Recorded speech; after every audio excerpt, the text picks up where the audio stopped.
அன்பான வணக்கங்கள். அன்பு நேயர்களே, இந்த பதிவுதனில் நாம் என்ன பற்றி பேச இருக்கின்றோம் என்றால், சனிப்பெயர்ச்சி பலன்களை பற்றி பேச இருக்கின்றோம். சனிப்பெயர்ச்சி அதுக்குள்ளவா வந்துருச்சு அப்படிங்கிற சந்தேகம் உங்களுக்கு வேண்டாம். சனிப்பெயர்ச்சி அதுக்குள்ளே வரலைங்க. எப்போவுமே இந்த சனிப்பெயர்ச்சி அப்படிங்கிறது 2.5 ஆண்டிலிருந்து 3 ஆண்டுக்கு உள்ளாக ஒரு முறை பெயர்ச்சி ஆவார், ஒரு ராசியிலிருந்து அடுத்த ராசிக்கு. தற்பொழுது கும்ப ராசியிலேயே நிலை பெற்றிருக்கக்கூடிய சனி பகவான் வக்ரகதி அப்படின்னு சொல்லக்கூடிய பார்ப்பதற்கு பின்னோக்கி செல்வது மாதிரியான ஒரு தோற்றமுடைய ஒரு பெயர்வு, தற்காலிக பெயர்வு இது, சரிங்களா? ஆனால் அவர் கும்ப ராசியிலிருந்து பின்னோக்கி சென்று மகர ராசிக்குள்ளாக செல்ல மாட்டார், கும்ப ராசிக்குள்ளாகவே தான் நிலை கொள்வார். அதனால் அதை பற்றின கவலை வேண்டிய அவசியம் இல்லை. இந்த வக்ரம்ங்கிறது உண்மையிலேயே வான்மண்டலத்தில் கிரகங்கள் பின்னோக்கி எல்லாம் நகராது. சில சூழ்நிலையின் அடிப்படையில் அந்த கிரகங்கள் ஒப்புமை மாற்றத்தின் அடிப்படையில் பார்வை தோற்றம் அவ்வாறு இருக்கும். அது உண்மை கிடையாது, மாயை. ஆனாலும் அது சில பலன்களை உருவாக்குவதாக ஜோதிட சாஸ்திரம் கூறுகின்றது.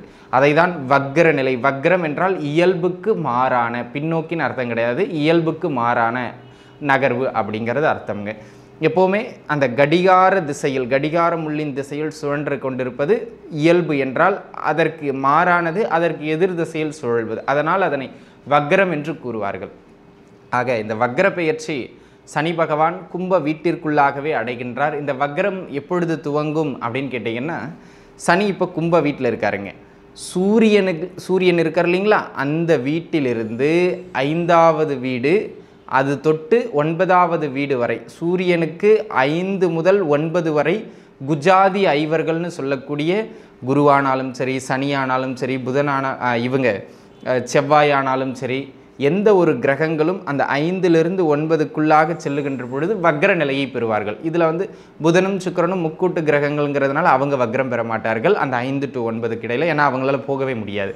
அந்த விதத்தில் சனி, குரு, செவ்வாய் இந்த கிரகங்கள் அந்த சூரியனிடமிருந்து 5லிருந்து 9 வரை செல்லுகின்ற பொழுது வக்ரம் பெறுவார்கள். அந்த அமைப்பின் அடிப்படையில் இப்பொழுது வருகின்ற ஜூன் மாதம் 29ஆம் தேதி சனி பகவான் வக்ர நிலை ஆரம்பித்து அவர் நவம்பர் மாதம் 15ஆம் தேதி வரை கிட்டத்தட்ட 4.5 மாத காலகட்டம் வக்ர நிலையில் கும்ப ராசிக்குள்ளாக நிலை பெற இருக்கின்றார். இது ஒரு பொதுவான கோச்சார பலன், சரிங்களா? இதனுடைய பலம் ஒரு 10% அவ்வளவுதான், சரிங்களா? அதற்கு மேலாக இதற்கு பலம் கிடையாது. ஆனால் உங்கள் சுய ஜாதக தசாபுக்தியின் ஒத்துதான் இந்த பலன்கள் போகுங்க. உங்கள் ஜாதகத்தில் கும்ப ராசியில் என்ன கிரகங்கள் இருக்கிறாங்க அப்படிங்கிறத பொறுத்தும் இந்த பலன்கள் கொஞ்சம் வீரியமடையும். ஆக அன்பு நண்பர்களே, இந்த கோச்சாரத்தில் ஏற்படுகின்ற இந்த சனி பகவானின் வக்ர பெயர்வு அடுத்த 4.5 மாத காலகட்டங்களுக்கு உங்களுக்கு என்ன இடங்களில் ஏற்றங்களை வழங்கும், என்ன இடங்களில் கவனம் தேவை என்பதனை சற்று விரிவாக பார்க்கலாம் வாருங்கள். தனுசு ராசி நேயர்களே, தனுசை பொறுத்த மட்டிலும் மூலம் நட்சத்திரம், பூராடம் நட்சத்திரம், உத்திராட நட்சத்திரத்தினுடைய முதல் பாதம், இதில் பிறந்தவங்க அனைவருமே தனுசு ராசிக்குள்ளாக வருவீர்கள். இந்த தனுசு ராசியை பொறுத்த மட்டிலும் பார்த்துக்கிட்டிங்கன்னா, இயல்பிலேயே நேர்மையானவர்கள், தயால குணம் கொண்டவர்கள், தர்ம சிந்தனை மிக்கவர்கள், சமயத்தில் சாஸ்திர அறிவு பெற்றவர்கள், இந்த குண அமைப்புகள்லாம் மேலோங்கியவர்கள் இந்த தனுசு ராசியில் இருப்பாங்க. சரி, இப்படிப்பட்ட தனுசு ராசிக்காரர்களுக்கு திருதிய ஸ்தானம்னு சொல்லக்கூடிய 3ஆம் இடத்திலே சனி வக்ரம் பெற்று அமைகின்றார். இந்த வக்ர நிலையில் இருக்கின்ற சனி பகவான் 3ஆம் இடத்தில் அமர்வதுங்கிறது ஒரு யோக நிலை, சரிங்களா? இப்போ பொது பலன் அடிப்படையில் நம்ம எதை பார்க்க போகிறோம்னா, பொது பலன் அப்படிங்கிறது ஒரு 10% தான், அதுக்கு மேலாம் அதுக்கு பலம் கிடையாது, சரிங்களா? அந்த பொது பலன் அடிப்படையில் எங்கெல்லாம் இந்த 3ஆம் இடத்து வக்ர சனி உங்களுக்கு தாக்கத்தை உங்கள் வாழ்வில் வழங்குவார், எல்லா இடத்தையும் பார்க்க போகிறதில்ல, கல்யாணம், தொழில், அதெல்லாம் இல்லை, உங்களுக்கு எங்கே அவர் தாக்கத்தை கொடுப்பார், அது 10%. அது எப்போ வலுப்பெறும், 30% வலுப்பெறும், அது நன்மையாக அமையுமா தீமையாக அமையுமா, அது உங்கள் ஜாதகத்தை வச்சு பார்க்க போகிறோம்.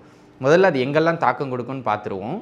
உங்கள் ஜாதகத்தை வைத்து ஒப்பிட்டு பார்க்கும்போது அது நன்மையை தருமா தீமையை தருமான்னு பார்ப்போம். அது வலுவான பலன் 30% அது, சரிங்களா? முதல்ல 10% எங்கே தாக்கத்தை தரும், ஜென்ரல் ப்ரிடிக்ஷன், அதை பார்த்துருவோம். நண்பர்களே, இந்த சனியினுடைய வக்ர பெயர்வு உங்களுக்கு இடமாற்றம் சம்பந்தப்பட்ட விஷயத்தில் ஒரு தாக்கத்தை வழங்கும். உறவுகளில் சகோதர சகோதரி உடன்பிறப்புகள் சார்ந்து ஒரு தாக்கத்தை வழங்கும். இடமாற்றம், அதாவது பயணங்கள், இல்லை புதிய புதிய ஒப்பந்தங்கள், தொழில் சார்ந்த அக்ரிமெண்ட்ஸ், சில ஒப்பந்தங்கள் சார்ந்து தாக்கத்தை உண்டு பண்ணும். வீடு மாற்றம், மனை மாற்றம், வேலை மாற்றம் அப்படின்னு இடமாற்றங்கள் சார்ந்து ஒரு தாக்கத்தை உண்டு பண்ணலாம். அல்லது விற்றல், ஒரு பொருளை விற்கிறது, ஒரு சொத்தை விற்கிறது, ஒரு அசட்டை விற்கிறது, வண்டி வாகனத்தை விற்கிறதுன்னு இந்த மாதிரி விற்பது இருக்கு இல்லைங்களா, அந்த விற்கிறது சம்பந்தமாக விற்பனை சார்ந்து ஒரு தாக்கத்தை உண்டு செய்யலாம். மேக்ஸிமம் அதிகபட்சம் இந்த இடங்கள் சார்ந்து தான் உங்களுக்கு தாக்கங்கள் ஏற்படும். இடமாற்றம், மனைமாற்றம், சொத்து விற்பது, சகோதர உறவுகள் சார்ந்து, புதிய முயற்சிகள் சார்ந்து, ஒப்பந்தங்கள் சார்ந்து, டாக்குமெண்ட் சார்ந்து, இது சார்ந்து தாக்கங்களை இந்த வக்ர சனியின் பெயர்வு உங்களுக்கு ஏற்படுத்தும் அன்பர்களை. சரி, இது 10%. இது நன்மையாகவும் அமையலாம், தீமையாகவும் அமையலாம். இப்போ இது யாருக்கு நன்மையா அமையும் அப்படிங்கிறத முதல்ல பார்த்துருவோம். அதுக்கு உங்களோட சுய ஜாதகத்தை எடுத்துக்கங்க. ஜாதகத்தில் உங்களுடைய ராசி கட்டத்தை எடுத்துக்கங்க. அந்த கட்டத்தில் உங்களுடைய தனுசு ராசியிலிருந்து 3வது வீடு, கும்ப வீடு, கும்ப ராசி இருக்கு பாருங்க, அந்த ராசியை பாருங்க. அந்த ராசிக்குள்ளாக யாருக்கு குரு பகவானோ அல்லது சுக்கிர பகவானோ அல்லது சனி பகவானோ அல்லது புத பகவானோ அமர்ந்திருந்தால் உறுதியாக இந்த தாக்கம் சொன்ன பாருங்க, அது நல்ல தாக்கமாக மாறும். அது 30% வலுவான பலனாக மாறும். 10லிருந்து 30% மாறும். தாக்கம் நல்ல தாக்கமாக மாறும். எப்போ மாறும்? இந்த 4 பேரில் யாரேனும் ஒருவர் அமர்ந்திருந்தால் மாறும். ஆனாலும் அவர்கள் வக்ரம் பெற்றிருந்தால் தான் மாறும்.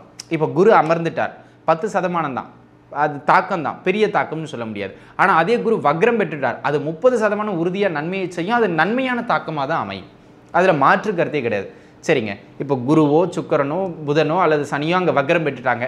இப்போ நான் அந்த தாக்கம் தரும்னு சொன்னேன் பாருங்கள். என்ன தாக்கம் தரும்னு சொன்னேன்? ஒரு இடத்துல நீண்ட நாளாக விற்கிறதுக்காக முயற்சி பண்ணிட்டு இருக்கீங்க சொத்தை, இப்போ விற்றுரும். புதுசாக ஒரு ஒப்பந்தம் தொழிலுக்காக போடணும்னு நினைக்கிறீங்க, நல்ல ஒப்பந்தமாக போட்டுருவீங்க. புரியுதுங்களா? அதே போல் உத்தியோக மாற்றம் அடையணும்னு நினைக்கிறீங்க, சனி மேலே அந்த வக்ர சனி போகிறார், இப்போ உத்தியோகத்தில் மாற்றம் வந்துடும்.